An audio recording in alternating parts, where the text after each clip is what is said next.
Salut tout le monde, bienvenue dans cette nouvelle vidéo qui secoue. Commencer dans un chemin pour parler, c'est pas ce qu'il y a de mieux.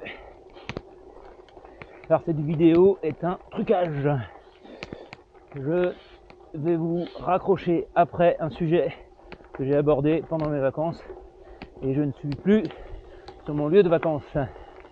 Et oui, comme vous l'avez vu dans la vidéo d'avant, normalement, j'ai perdu tous mes rushs, ou en tout cas j'ai fait de la merde avec mes formats vidéo, où j'ai tout filmé à la verticale, donc je peux pas faire de vidéo. Donc là, le sujet, c'était le vélo de madame. Madame me suit un peu de temps en temps en vélo, comme elle me suivait avant quand on faisait du VTT. Donc forcément, je lui avais acheté un petit VTT sympa pour me suivre dans les chemins un peu accidentés, techniques, etc. Madame, pour info, n'est pas technique du tout. Donc un petit vélo, un semi-rigide, un Rosco, un Trek Rosco 8, je crois, 7-8, il est super. Et la particularité de ce vélo, c'était des pneus de grosse section, du 2.8. Alors oui, 2.8, faut les traîner, mais pour un semi-rigide, eh bien c'est super confort. Et l'accroche est phénoménale sur des gros pneus. Et c'est vrai que madame ne s'en plaignait pas du tout. Alors on faisait que des petites sorties d'une trentaine de kilomètres avec elle, hein. 30-40 pas plus, façon VTT. Le truc c'est que maintenant je ne fais plus de VTT, un peu plus de roulant, de temps en temps un peu de route pour rallier les chemins. Et là franchement je me mets à sa place, des gros pneus en 2.8, ça n'a plus trop d'intérêt. Et donc du coup, plutôt que de changer le vélo, pourquoi pas de prendre un petit gravel, j'ai choisi de l'upgrader un peu gravel, on va dire ça comme ça, ou en tout cas plus roulant, pour qu'elle puisse continuer de rouler avec moi et découvrir des chemins différents. Sachant que un gravel dans les chemins, madame, je pense pas qu'elle soit prête. Changer les vitesses, changer de position de main en se penchant, c'est pas son truc. Et donc comme j'ai vendu mon VTT, mon Santa Cruz, j'avais des super jantes dessus d'enduro carbone d'été suisse, je l'avais pas laissé dessus. J'ai remis le vélo d'origine. Les options, ça vaut rien quand tu revends un vélo. Donc j'avais repris quelques trucs. Donc j'avais une super bonne paire de roues. J'avais deux solutions, soit la vendre. Et puis ce qu'il y a de bien sur les DT suisses, c'est qu'il y a plein d'adaptateurs qui existent. Et j'ai pu les monter sur son vélo. Et donc du coup maintenant, je lui ai fait gagner, alors écoutez bien, je lui ai fait gagner 1,2 kg sur les masses roulantes. 1,2 kg. Imaginez le rendement de fou. Donc le rendement, il va être pas mal. C'est vrai que les pas techniques, hein, je lui ai dit que ça allait lui faire gagner énormément en légèreté, en rendement, en fatigue.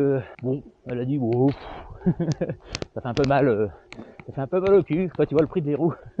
Mais bon, je sais qu'en fait elle peut faire plus, du coup elle s'en rend pas compte. Mais et puis au moins je sais que les roues sont bien costauds et que si elle fait une erreur technique, qu'elle tape et tout, ça ira quoi. Alors les roues, c'est une chose. Je vous montre le truc après, hein, en détail en vidéo. Mais j'ai mis des pneus également très très roulants, typés gravel. C'est des Continental, je crois. Enfin, vous allez le revoir dans le détail. Alors pour le coup, par chez nous ici, c'est super. Mais là, sur le lieu de vacances, elle a quand même remarqué que ça n'accrochait rien du tout. Alors c'est vrai que la bande de roulement, elle est complètement lisse. C'est quasi pour faire que de la route, quoi. De la route du chemin comme ça, quoi. Mais dès qu'il y avait un peu de côte avec un peu de sable, ouais, madame patinait dans tous les sens. Donc là, elle a remarqué. Et au pire, on lui rachètera des pneus qui accrochent un peu plus. Ah, ce petit moulin du Tarfon, ça faisait longtemps que je l'avais pas vu.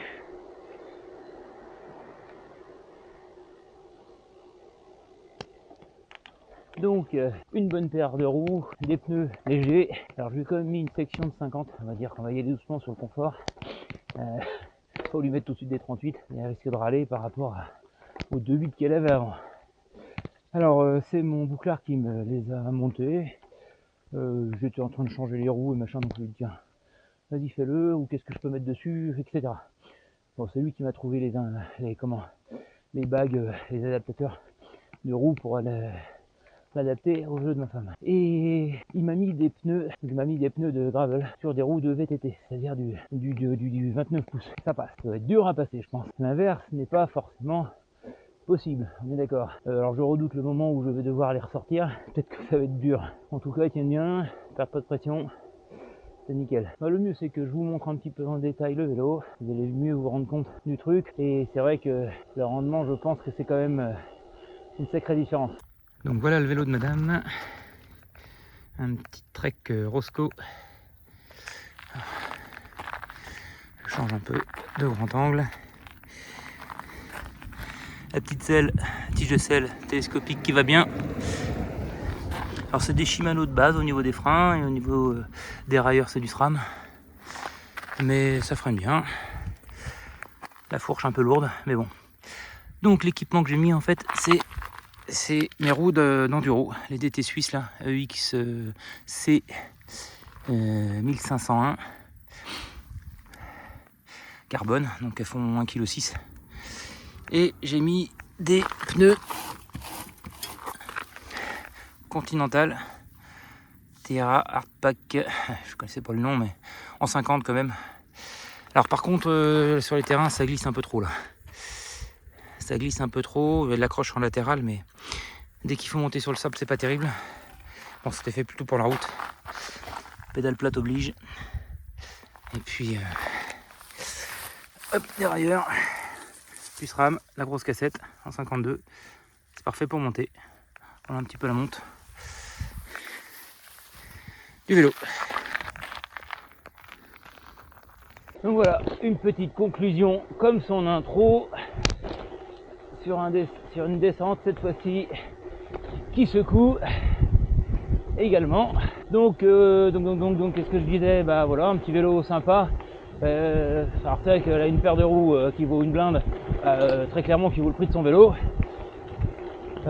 C'était juste histoire qu'elle reste pas dans le garage à rien faire, quitte à les revendre encore plus tard. Mais voilà, vous pouvez faire ce genre de montage, monter des pneus beaucoup plus light sur les roues d'origine si ça passe, et des pneus de gravel ça passe sur du 29 pouces. Moyen intéressant de faire une petite transition, comme ça il garde un peu ses habitudes au niveau ergonomie, cintre, etc.